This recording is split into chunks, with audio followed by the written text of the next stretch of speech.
తాకట్లో ఉన్న మీ బంగారాన్ని విడిపించి ఆ రోజు ఆన్లైన్ రేటుకి కొంటాం. Sharma gold company. లేటుగా వచ్చిన లేటెస్ట్గా రీఎంట్రీ ఇచ్చింది రాములమ్మ. అనూహ్యంగా ఆమెకు ఎమ్మెల్సీ ఇవ్వడమే ఆశ్చర్యపరిస్తే ఇప్పుడు మంత్రి కూడా అవతారనే ప్రచారం మరింత ఆసక్తిని రేపుతోంది. అది కూడా ఖాయమంటూ వార్తలు తెలంగాణ రాజకీయాల్లో హాట్ టాపిక్గా మారాయి. పోలీస్ క్యారెక్టర్ అంటే ముందుగా గుర్తొచ్చేది హీరోల్లో సాయి కుమార్ అయితే హీరోయిన్స్లో విజయశాంతి. ఈ lady super star daring and dynamic police officers పాత్రలో నటించి తెలుగు మహిళా ప్రేక్షకుల్లో గుండెల్లో నిలిచిపోయారు. పోలీస్ పాత్రకు తనే పర్ఫెక్ట్ అనేలా తన పవర్ఫుల్ యాక్టింగ్తో విజయశాంతి పేరు తెచ్చుకున్నారు.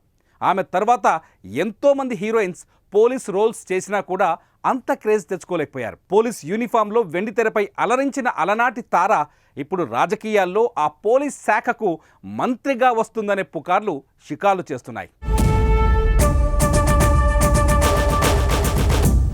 తెలంగాణ ఉద్యమంలో కీలక భూమిక పోషించిన రాములమ్మ అప్పట్లో మెదక్ నుంచి ఎంపీగా ప్రాతినిధ్యం వహించారు. ఆ తర్వాత ఆమెకు అంతగా కలిసి రాలేదు. చాలా ఏళ్ల తర్వాత ఇప్పుడు ఎమ్మెల్యే కోట ఎమ్మెల్సీగా ఆమెకు అవకాశం దక్కింది. అద్దంకి దయాకర్, కెతావత్ శంకర్ నాయకులతో పాటు విజయశాంతి కూడా ఎమ్మెల్యే కోట ఎమ్మెల్సీగా నామినేషన్ దాఖలు చేశారు.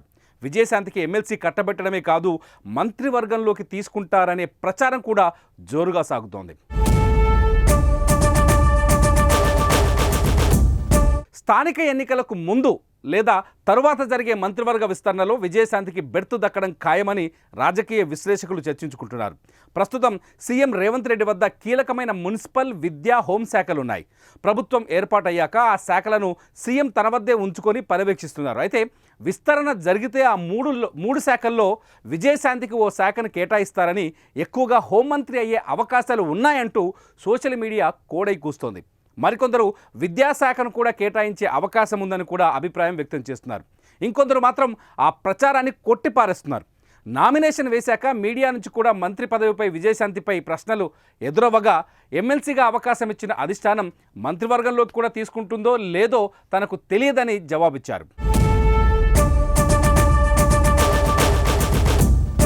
మీనాక్షి నటరాజన్ రాష్ట్ర కాంగ్రెస్ వ్యవహారాల ఇన్ఛార్జిగా బాధ్యతలు తీసుకున్నాక విజయశాంతి తెరపైకి వచ్చారు.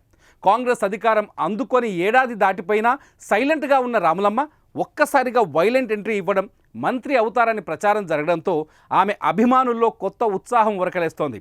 మరి ఏం జరుగుతుందో చూడాలి.